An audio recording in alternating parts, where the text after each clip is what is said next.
কোনো ব্যক্তি যদি রমজানের রাত্রিতে স্ত্রী সহবাস করে ঘুমিয়ে যায় এবং অপবিত্র অবস্থায় সাহারি খেয়ে সিয়াম রাখে, তাহলে তার সিয়াম হবে কি?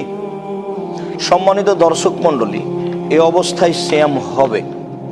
সিয়াম হওয়াতে কোনো সমস্যা নেই, কেননা আয়েশা রাদিয়াল্লাহু তাআলা আনহা আর উম্মু সালমা রাদিয়াল্লাহু তাআলা আনহা দুইজনই বলেন যে আন্নান নবী সাল্লাল্লাহু আলাইহি সাল্লাম কানা ইসবিহু জুনুবান মিন জিমাইন সুম্মা ইয়াগতাসিলু ওয়া ইয়াসুমু।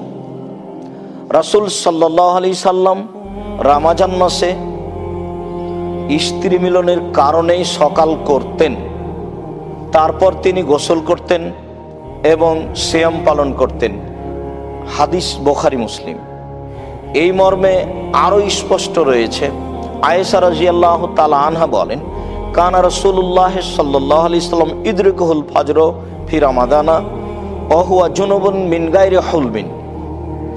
রাসূল সাল্লাল্লাহু আলাইহি সাল্লাম রমজান মাসে অপবিত্র অবস্থায় সকাল করে দিতেন, ফজরের আজান হয়ে যেত, তারপরে তিনি ঘুম থেকে উঠতেন গোসল না করেই।